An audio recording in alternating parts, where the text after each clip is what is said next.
Hello again, everybody. Dr. Glenn once again, and coming to you today with another question and answer. Today's is a little more controversial. We're going to try to start doing more of that. I want to do some more controversial questions about differences in medicine and alternative healthcare. So today I'll have a little bit of controversy to it. Hope that intrigues you. If you like what we're saying, please give us a thumbs up, subscribe to our channel, and do us a favor, like us and promote us. We'd love to get more. Ask us questions. All right, so today it says, explain what high cholesterol means. What it means. Okay, well, we'll have to get into a lot of topic here. Cholesterol has been a hot topic for many, many years. There have been a lot of changes over the years that cholesterol has gone through as far as the medical association, how it's been classified, what the numbers are, what they mean, and what the importance of some of this stuff is. The biggest other one is how to treat it, and that's become very, very controversial in the differences between modern medicine with statins and with alternative healthcare, where we try to look at cholesterol a little bit differently, and we'll get into that in a few minutes. But cholesterol, let's just start with a basic definition. Cholesterol is a fancy thing in the body known as lipoproteins. They're composed of lipoproteins. Lipoproteins are the wonderful compounds in our body that carry fats through our bloodstream. Fats need to be carried. Fats are important to our body. There are lots of fats, but essential fatty acids and things of that nature are very, very important. So, that being said, cholesterol is a good thing. Having cholesterol in you is a requirement. It must carry the fats around your body, and we want our body to do that so that the fats get to where they need to get to. And the predominant place for them that we want good, healthy fats is in our brain. We're smarter when we have cholesterol in our body and it travels to our brain. That's what our brain feeds off of, and we need it. So cholesterol is not a bad thing. Cholesterol is something that we require. Now, throughout the years, through modern medicine, we started doing examinations of patients with heart problems, heart complications, heart failure, heart attacks. These things in general became studied by the medical profession, and what they found is that in a lot of these patients who were having cardiomyopathic incidences or heart attacks and things of that nature, they had higher cholesterol, overall total cholesterol circulating numbers.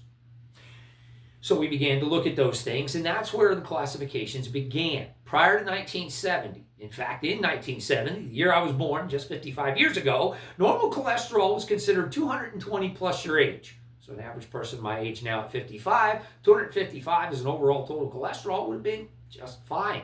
In fact, they even considered back then in 1970 anything under 300 of no consequence, and nothing was done about it. So there were no worries about cholesterol even being under total cholesterol 300 back in 1970. As the years went by, like I said, more incidences of heart problems and everything began to arise. And we narrowed it down to whether or not there was more predominant cholesterol in the body when these incidences were occurring. And they became a causative, tied together thing. And because of that, we began to sort of blame cholesterol for being our heart unhealthy or our heart killer. And what we're finding is that over the years, with further study, that it's not directly cholesterol itself that is the problem. It's the movement of cholesterol through the arteries in the system. If we really look at what's causing the problem for heart attacks, it's plaquing within the arteries. Cholesterol is a large molecule. Lipoproteins carry large fat molecules, and that is a big bound something that has to move through our bloodstream easily. If there is plaquing in the arteries and those arteries become narrowed, cholesterol then becomes stuck. Cholesterol does not get stuck if there's not plaquing. It moves slippery through the arteries. So, all that being said, things began to change. Back in 1983, I believe is the date. Actually, it was 1985, they began a classification system. We set up a foundation, an organization that now classified cholesterol. And we started changing how we viewed too much cholesterol. And in 1987, I believe it was, in 87, we formulated what was known then as overall cholesterol problem issue areas with numbers. So we set it back from the standard of, okay, anything under 300 was fine in 1970, to now anything above 240. 240 and above was considered high cholesterol in 1987. 220 was borderline, 200 was anything under was safe. Of course, as you well know, these days if you go to your doctor, that has changed. That changed in 1993 again to where anything over 200 was considered high.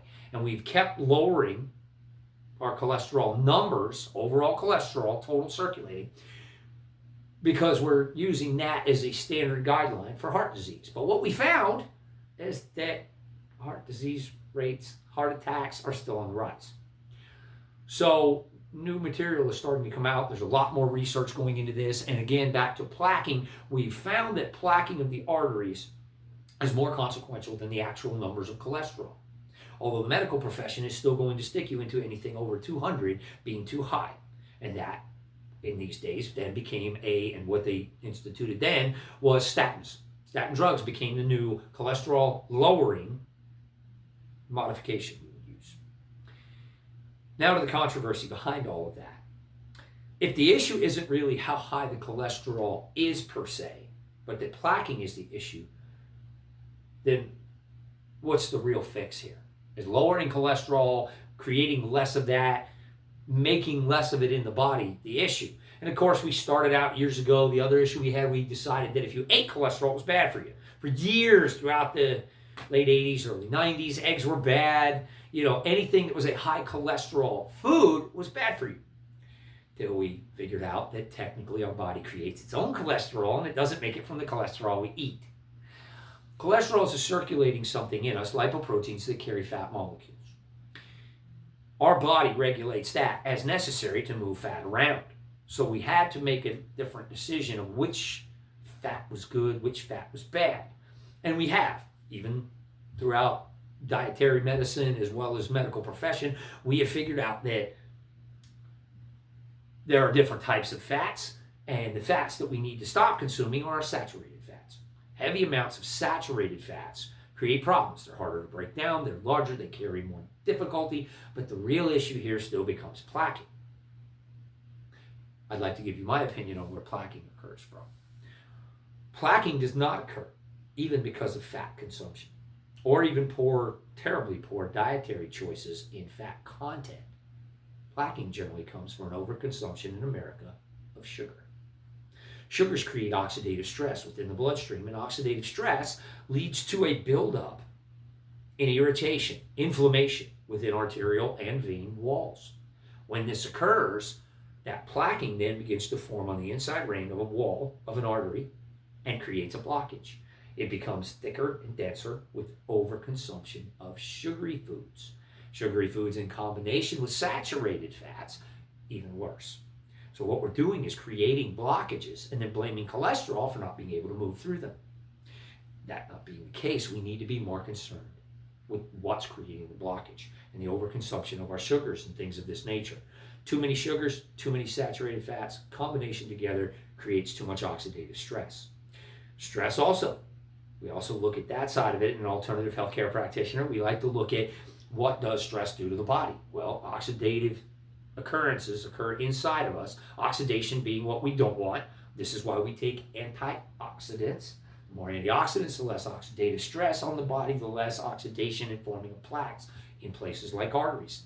So, stress is a big issue, and I'd like to look more at some of that. We believe in alternative medicine that stress is more of a problem, and oxidative stress from too much sugar content and poor food choices, lack of proper nutrition, are the real reason for why we have cholesterol-related issues. Cholesterol is not the problem. Plaquing is, because cholesterol can't move through a narrowed area. And the narrower those blood vessels become, the worse. What's the fix? Creating less oxidation, creating antioxidant properties within the body. And there are lots of ways to do that. Consuming antioxidants is a great way. We know that it's healthy to eat things that are full of antioxidants. Fruits, berries, vegetables, good foods. We also know that keeping blood moving is important. Keeping stress down by exercise creates much less oxidative stress. So controversy here is whether or not we should be trying to stop everything with a dangerous drug like a statin. I'm really going to become controversial now. Statins, I believe, are a gateway drug. We call them gateways because they lead to other drugs. In particular, and the main three, most people who end up on a statin will develop high blood pressure. Why? Well, the body's working even harder now, trying to push things through narrowed openings. And that blood pressure continues to increase as we make things forced through these smaller arteries that now have plaquing. So blood pressure goes up and we medicate that. Of course, we already know, I just talked about it, if we know that a lot of this oxidative stress is coming from overconsumption of sugars and too much sugar in the bloodstream, then what else are we dealing with? High A1C, which has become the new epidemic. Every commercial on television is a new drug to help us lower A1C through IGL-1 inhibitors, etc. And what we're doing really is actually ending up in the trifecta of multiple medications: blood pressure, cholesterol, diabetes, type 2 diabetes drugs. And all of these then lead to larger complications taken over time. But they're the gateway drugs that end up in the top three, which the American pharmaceutical company is profiting quite well off of. And I'm not a big fan. I prefer they didn't. So if you're currently taking any of these medications, what is the best way to try to better yourself and potentially get off of them? Fantastic, and that's a great question. In particular, the statins. Obviously, we don't want cholesterol numbers to be way out of a range. When I get into that, I'm glad you asked this, because the part of cholesterol we did not talk about, the best way to handle cholesterol isn't by lowering your overall number. It's not even by greatly lowering LDL, which is considered bad cholesterol. There are two cholesterols: HDL, LDL. High density lipoproteins, good cholesterol. Low density lipoproteins, bad cholesterol.